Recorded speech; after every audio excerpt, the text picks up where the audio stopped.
pas remercier la MLPS de cette aimable invitation pour essayer de voir avec vous les Q de 9, voilà exactement, quoi de 9 en hypertension artérielle. Et donc, j'ai 20 minutes pour cela. Si je vous demande juste une question pour démarrer, mais quelle épidémie qui tue 10 millions de personnes par an? Voilà, les gens... HCA, vous êtes tous d'accord? C'est pas les maladies gynécologiques ou que l'on soit? Mais vraiment désolé, c'est Mohamed. Donc en effet, quelle épidémie qui tue 10 millions de personnes par an et qui fait mieux? Bien sûr, c'est l'hypertension artérielle qui est responsable de 10 millions de décès dans le monde chaque année. Et là, c'est une étude qui vient de paraître et c'est parmi les actualités en 2015, en septembre 2015, pour la première fois, le 11 septembre. Et c'est une étude qui a concerné à peu près 188 pays et elle a touché 79 facteurs de risque. Et dans cette étude-là, ce qui sort malheureusement le plus en vogue en matière de tueur numéro 1, c'est malheureusement l'hypertension artérielle. Et s'il y a quelques années, on vous disait que l'hypertension artérielle était le leader parce qu'il tuait 7 millions par an, eh ben malheureusement aujourd'hui, en 2013, vous le voyez devant vous, en 2013, eh ben ça tue non plus 7 millions, mais 10 millions d'individus par an. Et donc les choses progressent malgré tout ce qu'on a eu. On le sait déjà en Tunisie, et ça, on l'a eu sur des journaux, l'hypertension artérielle est une maladie qui tue, et 1 sur 3 des Tunisiens est déjà atteint d'hypertension artérielle. Et pourtant, vous le savez, on a pas mal de traitements qui arrivent sur le marché, pas mal de traitements efficaces, mais l'efficacité n'a pas surmonté cet échec tensionnel, puisque vous voyez que tous les antihypertenseurs pratiquement se valent sur le plan baisse tensionnelle à quelques millimètres près. L'avantage qu'on a eu avec les nouvelles molécules, c'est surtout sur la tolérance et sur, bien sûr, la réduction des événements dus à l'hypertension artérielle, donc l'atteinte des organes cibles. Ce n'est qu'en 1983 qu'il y a eu la première étude qui a montré qu'un antihypertenseur protégeait les reins. C'était pour les néphropathies diabétiques type 1. Et on protégeait les reins des diabétiques type 1 par un antihypertenseur, c'était les IEC. En l'an 2000, on a eu l'étude HOPE. Et dans l'étude HOPE, on réduisait les événements cardiovasculaires par un traitement antihypertenseur, non pas pour traiter l'hypertension, mais pour réduire les événements. Tout de suite après, en 2001, on a eu 2 études qui ont montré qu'on réduisait aussi les événements rénaux chez les patients diabétiques, pas nécessairement hypertendus. Et dernièrement, plus tard, on a eu la confirmation que les ARA2 faisaient autant que les IEC sur la protection cardiovasculaire. C'est ce qu'on avait jusque-là, et bien sûr, comme vous le voyez, toutes les études se sont acharnées pour l'objectif organe et non plus objectif tensionnel. Et la molécule qui faisait mieux, c'était la molécule qui réduisait le plus les événements cardiovasculaires. Sauf qu'en 2014, on a eu comme un coup sur la tête avec les recommandations américaines qui nous disent que le plus important reste la baisse tensionnelle et que l'objectif tensionnel atteint dépasse de loin ce que peut apporter une molécule par rapport à une autre. Bien sûr, cela a lancé beaucoup de choses entre-temps et bien sûr a lancé surtout le fait qu'il y a eu des études pour essayer de confirmer cela, pour essayer de baisser le plus la pression artérielle. Et le contrôle tensionnel était l'objectif à atteindre pour la protection cardiovasculaire selon ces nouvelles études et non plus la molécule. Mais quand même, je vous rappelle que dans les années 60-70, on définissait l'hypertension artérielle non pas par la pression artérielle systolique, mais c'était par la pression artérielle diastolique comme vous l'avez devant vous. Quelques années plus tard, on a compris que la pression artérielle diastolique n'apportait rien au risque tensionnel une fois qu'on prend en considération la pression artérielle systolique.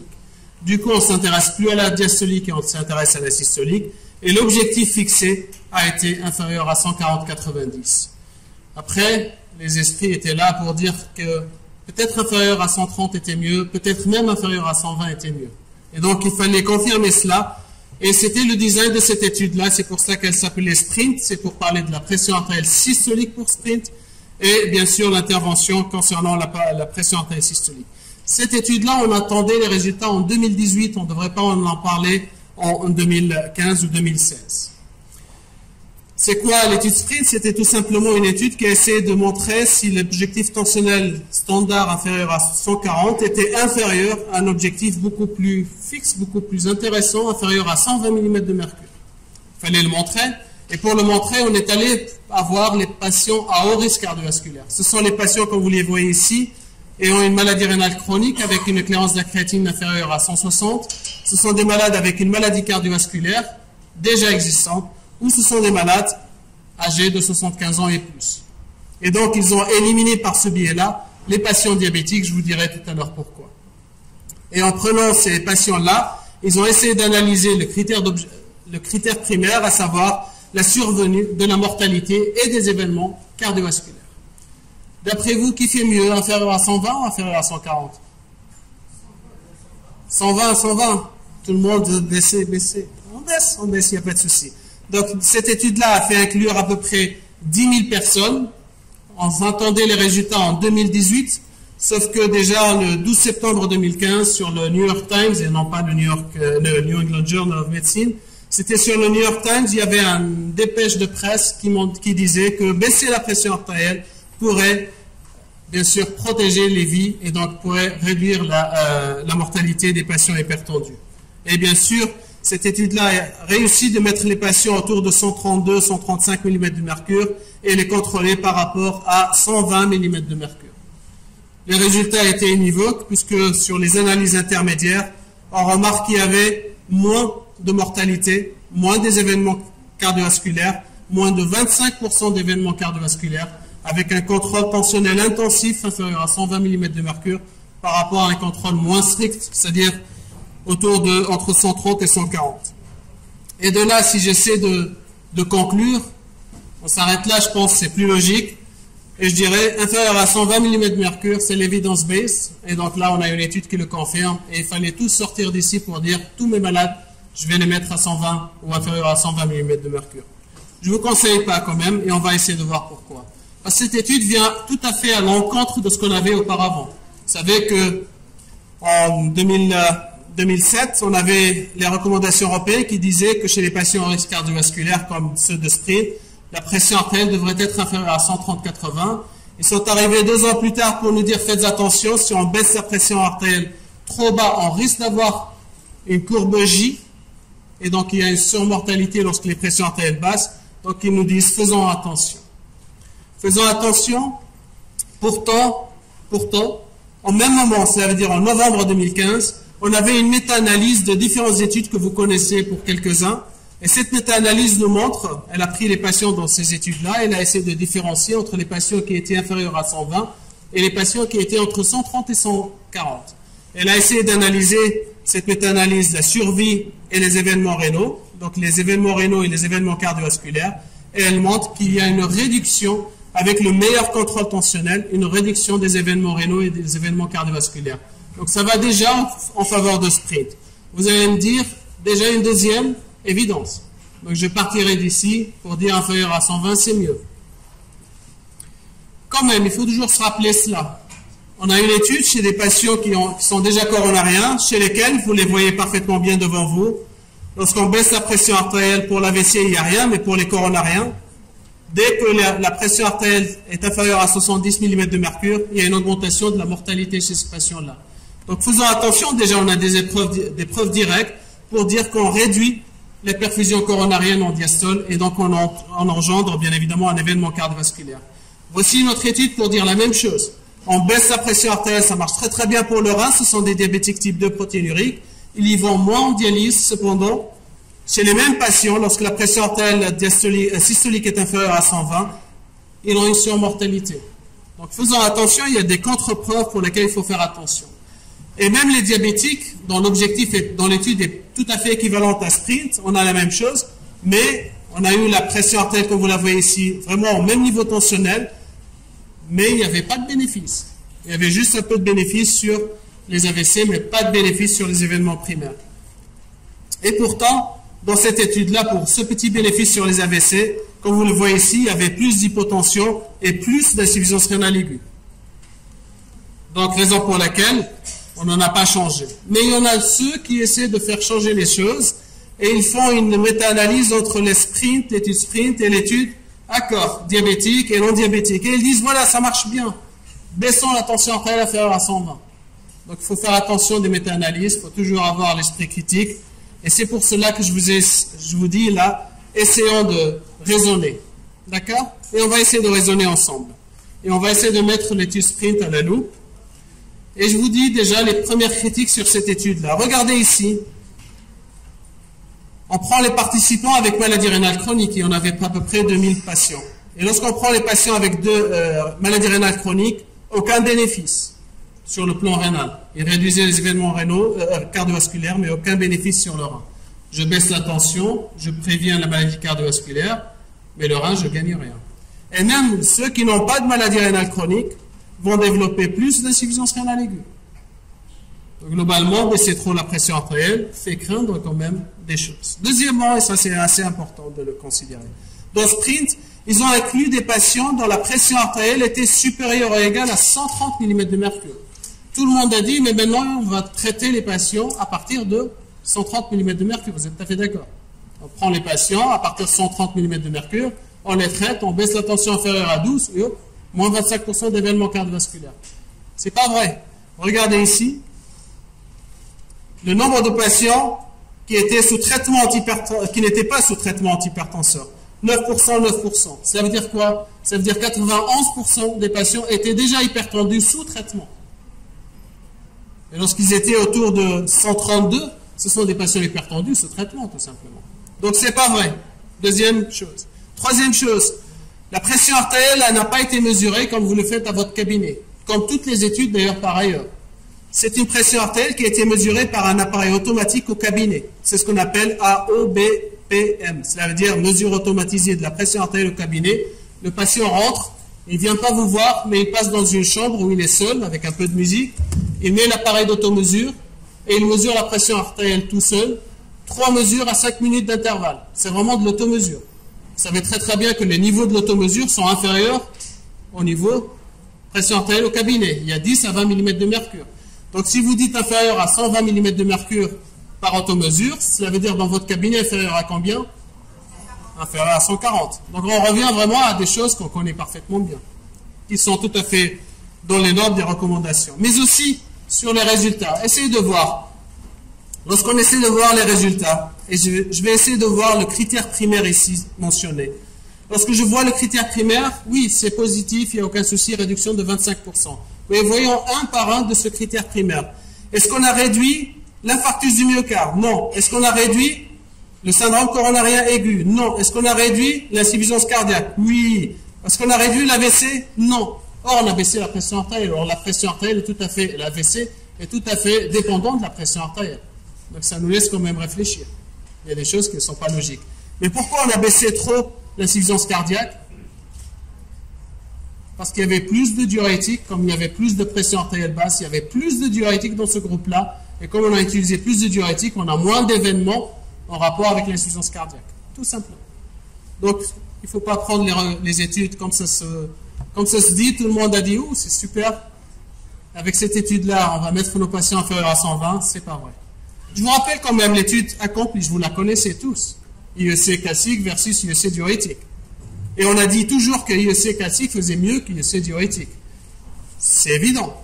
Est-ce qu'il y a un qui vous a dit que la pression artérielle était un peu plus basse, significativement plus basse au cours du suivi avec classique versus diurétique? Donc on avait un bénéfice plus important sur la baisse tensionnelle dans cette étude-là.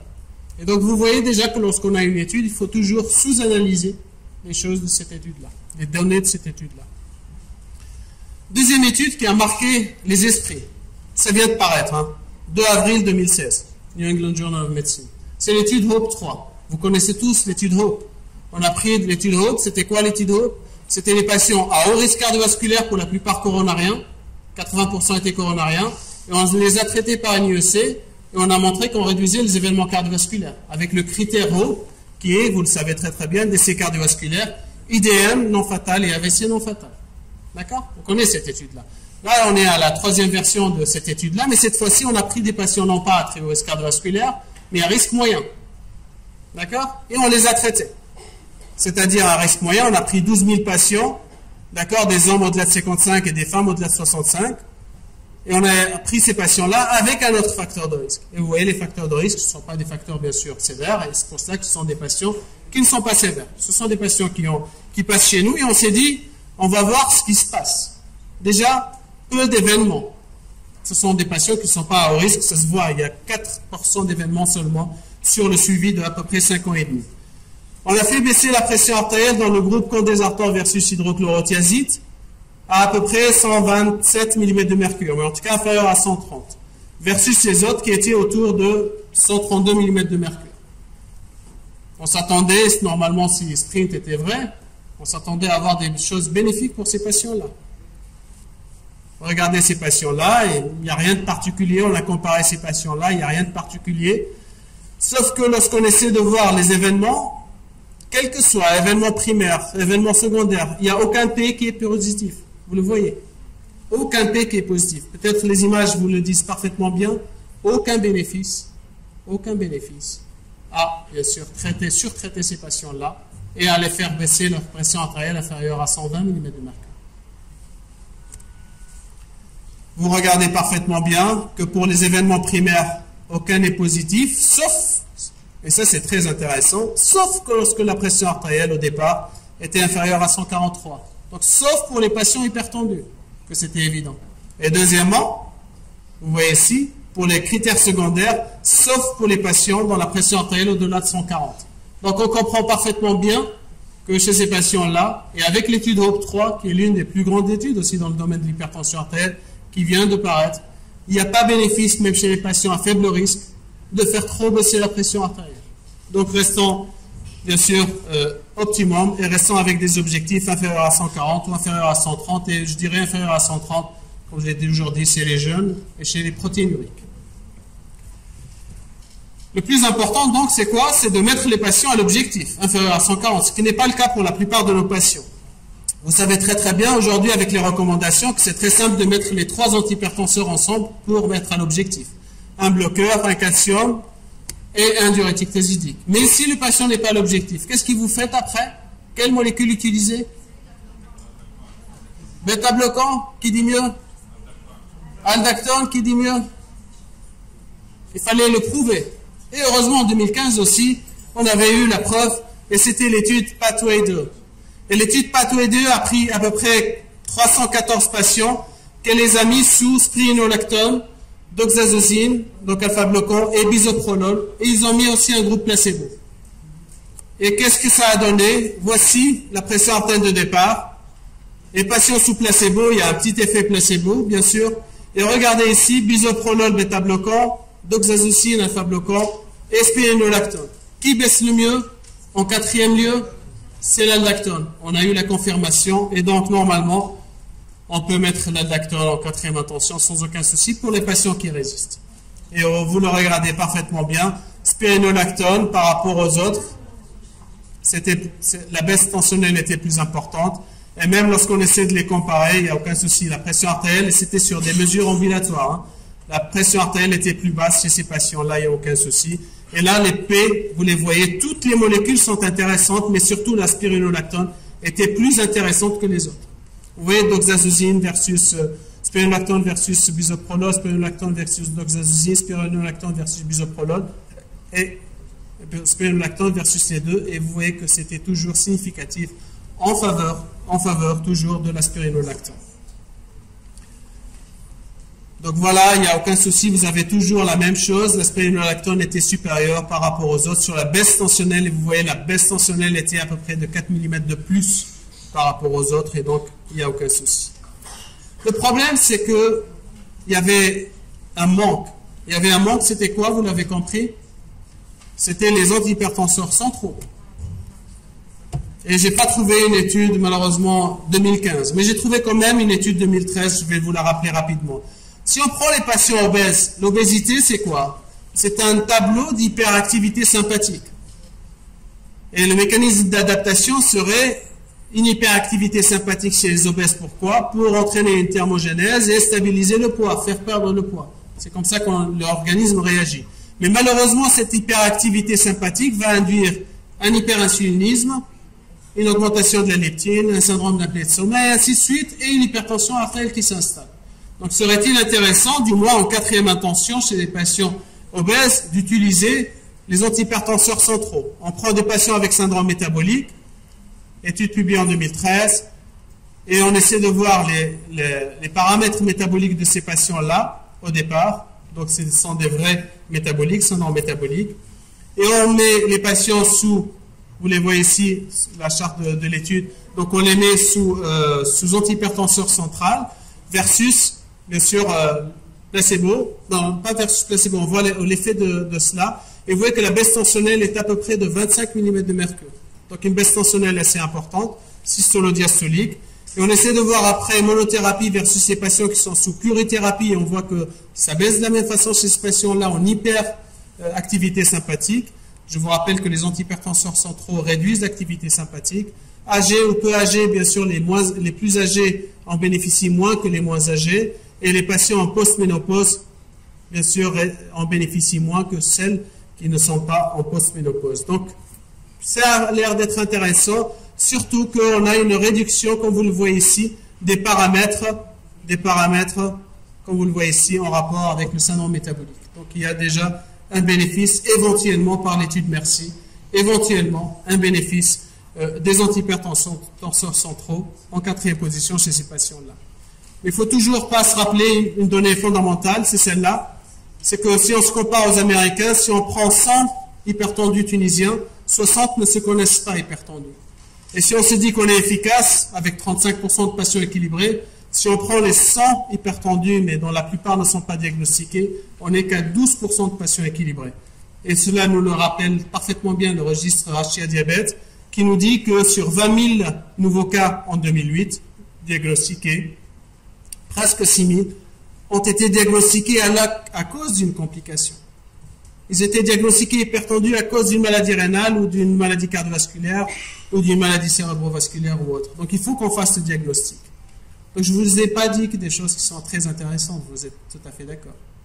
Mais je ne pourrais pas terminer sans une lueur d'espoir. Et peut-être l'espoir ne viendra pas par le traitement antihypertenseur. L'espoir, c'est peut-être ça. Je reviens au rein parce que je suis néphrologue. Et lorsqu'on voit le rein, vous vous rappelez, on absorbe le glucose en ma totalité pratiquement au niveau du tube proximal par un transporteur qui s'appelle SGLT2, sodium, glucose, transporteur numéro 2. Et on absorbe non pas le glucose seul, mais le glucose plus le sodium. Et là, une étude qui a concerné un traitement antidiabétique qui bloquait ce transporteur-là, donc on réduisait l'absorption de glucose, et on réduisait l'absorption de glucose et on réduisait l'absorption de sodium. C'est une étude qui vient d'être publiée en novembre 2015, et vous voyez déjà que cette molécule-là, l'empagliflozine, voilà, j'arrive à le prononcer, réduisait les événements cardiovasculaires et réduisait la mortalité chez les patients diabétiques type 2, et c'est tout à fait évident, et dès les premiers mois, regardez, dès les premiers mois, les courbes se séparent, un bénéfice évident de cette molécule antidiabétique, enfin, pour réduire les événements cardiovasculaires.